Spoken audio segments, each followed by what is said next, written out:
Good morning class. It's our class 8 science video and part 22. Student, in our last part we are discussing our exercise of our first chapter, and in this video we will continue with question answer.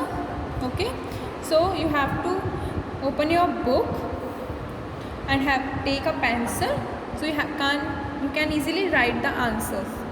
Students, you have to write down question answers in your notebook in a fair copy. Okay, so you can easily learn from it. It's your homework. You have to write down your question answer in notebook with fair writing or also in fair notebook. Okay, so we are on give one words answer. So first, name one common weed. Common weed का example student, it is amaranthus. I am already write down here. Next, what is the process of shifting baby plant to main field called? Baby plant को मतलब जो newly born plant है उसको पहले हम small field में लगाते हैं, फिर जब वो थोड़ा ग्रो हो जाता है, थोड़ा बड़ा हो जाता है, then we change the field और एक large area में उसको grow कराते हैं. Then उस प्रोसेस को क्या बोलते हैं? Transplantation. So you have to write down transplantation. Next, write any one source for water irrigation. कोई भी एक ऐसे सोर्स का नाम, कोई भी सोर्स का नाम बताना है वाटर इरिगेशन का. जैसे हो गया मोट, हो गया देखली, हो गया रात, हो गया. बट यू कैन राइट जो मोस्ट कॉमन और जो मोस्ट फीजिबल है, it's a sprinkle system. Okay. Next, the process of scattering seeds manually in the field. Seeds को जैसे आपने फार्मर को देखा होगा कि वो थोड़ा छिड़क के ग्रो फील्ड में थ्रो करते हैं सीड्स को. So the scattering of the seeds is known as broadcasting. किसी एक मिल्क एनिमल का नाम बताना. Name one milk animal. Milk animal means milk producing animal. So you have to write here cow. Okay. Now student, these are the question answer. First is answer in sentence or two or answer in 30-40 words. These both exercise you have to write down in your notebook, fair notebook with fair writing. Okay. So next, explain how abiotic factors spoil food grain. इसमें ये बताना है कि किस तरीके से abiotic factor वो food grain को spoil करते हैं. So the answer is on page number 20. So open the page number 20 students, and you have to mark from abiotic to content. It is your first answer. उसमें क्या होता है कि जो अदर माइक्रोब्स वो ग्रो करने लग जाते हैं. जैसे abiotic हो गया temperature, moisture. They cause damage to the food grain by fungus. Next is what is mixed cropping. Give a suitable example.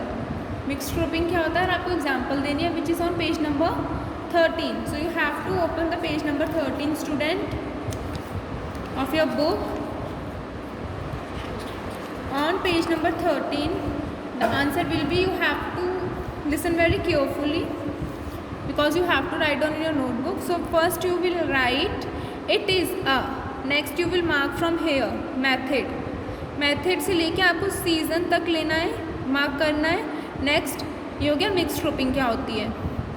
फिर पूछा उसमें example. So the example is wheat can be grown with peas और soybean. So it is your example. So you have to mark from here and यहाँ तक, यहाँ से यहाँ तक. पहले मेथड से लेके थर्ड लाइन में लिखा है in the same season. Next in the fourth line wheat can be grown, यहाँ तक. Okay. Next,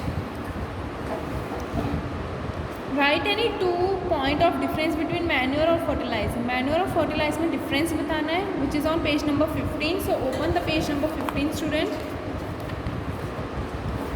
so your answer will B, ये आपको डिफरेंस दिया हुआ है इतना बड़ा, बट आपको सिर्फ 2 पॉइंट्स लिखने हैं. So first is manure is a natural substance. It is your first point, और this is also your first point of fertiliser. Second is it add humus to the soil and it doesn't add humus to the soil.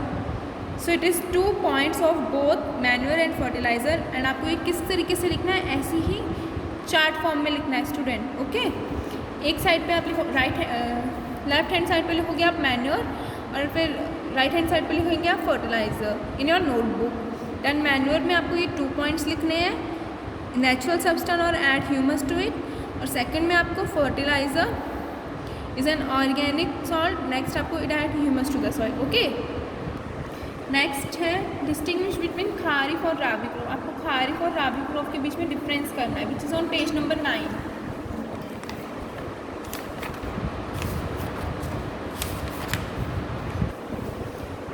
आपको पहले ये बताना है ये कौन सी crop है, summer crop, फिर ये कौन से सीज़न में उगती है, यहाँ से मार्क करेंगे आप द से लेके खारिफ क्रॉप तक। Okay, you can easily see the crop that are grown in June July to kharif crop. और आपको एग्जाम्पल जैसे आप राइस लिख सकते हो, मेज़ लिख सकते हो। सेम ऐसे ही राबी क्रॉप का विंटर क्रॉप है, आपको अप्रैल तक मार्क करना है, राबी से लेके अप्रैल तक। देन वीट और mustard will be your example.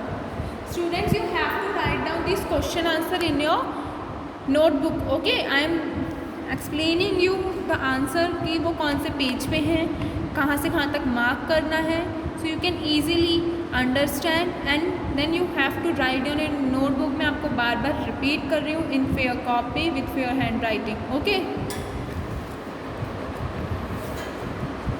Next is what is animal husbandry. Animal husbandry क्या है, ये है page number 8, it is on page number 18, sorry, it is page number 20. Okay, page number 20. So you have to mark from, this is the last line of the book, the breeding to animal husbandry. You have to write in your notebook the breeding, feeding and weeding, heeding of domestic animal is called animal husbandry. It is your answer. So students, you have to write down in your notebook this whole question and same this. First, what is sowing? Sowing क्या है? So the answer is on page number 12. Open the page number 12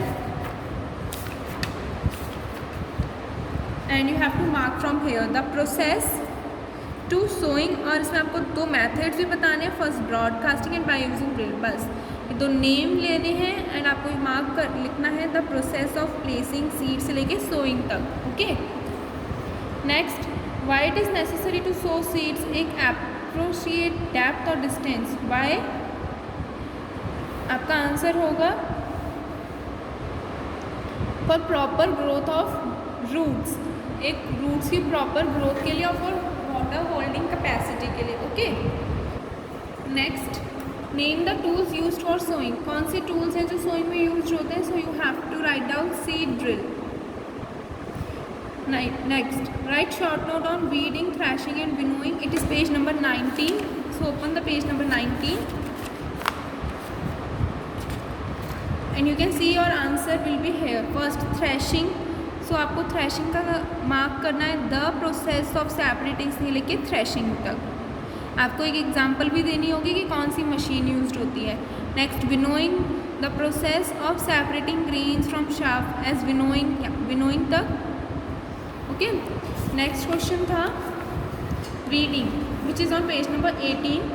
so the process of removing unwanted plant को remove करना crop field से, it is a weeding. So you have to mark the process to weeding and you can give the example of the chemical also, you have to write down. Okay, next, analyse the steps involve in crop production and mention at least 1 tool required in each step. कौन कौन से basic step हैं जो crop production में required होते हैं और उनमें कौन कौन से टूल। ये आपका बहुत लॉन्ग आंसर है, so you have to listen very carefully, which is on page number 7 and 8। Students, so there are some modern basic practice. आपको क्या करना है, आपको ये सारे पॉइंट्स लिखने हैं, बस पॉइंट की नेम देने हैं। फर्स्ट, प्रिपरेशन, पहले आप ये लिखेंगे there are various agriculture practice are given below, so you have to write 1 by 1 these points. फिर इन पॉइंट्स में कौन कौन से टूल्स होते हैं, इस स्टेप में कौन कौन से टूल्स यूज हो रहे हैं उनके भी नाम आपको लिखने हैं। सो फर्स्ट स्टेप प्रिपरेशन, उसमें कौन सा टूल यूज होता है? Plough, and cultivator. Next step होता है selecting and sowing of seed. Okay, so आपको उसमें लिखना है सीड ड्रिल। थर्ड में कोई यूज़ नहीं होता, ये नेचुरल मेथड है तो आप इसको छोड़ देंगे। इरिगेशन में drip irrigation you have to write down. आप पूरा चैप्टर पढ़ चुके हैं, so you can easily write what type of tools are used in this step. Okay, next आता है वीडिंग। वीडिंग में हम कौन सा यूज करते हैं? खुरपा। ये स्टेप भी आपको लिखने हैं, ये टूल्स भी आपको लिखने हैं। आपको क्वेश्चन पहले क्लियरली पढ़ना है, क्वेश्चन क्या है, फिर आप वन बाय वन ये सारे स्टेप लिखोगे। Then you have to write down these tools also. फिर हार्वेस्टिंग में कौन सा टूल यूज होता है? Harvester, thresher, manually and storing में silos, these all. Okay, last question, name the machine और name two advantage. It is your homework. ये कौन सी मशीन है ये आपको आइडेंटिफाई करना है और उसके एडवांटेज क्या है वो भी। Okay, so students, your first chapter is completed. All the exercise are also done, and your homework is you have to write down these question answer, first E and G, all in your notebook with fair hand. Again I am repeating to you, with fair hand writing, with in fair notebook. Okay, thank you.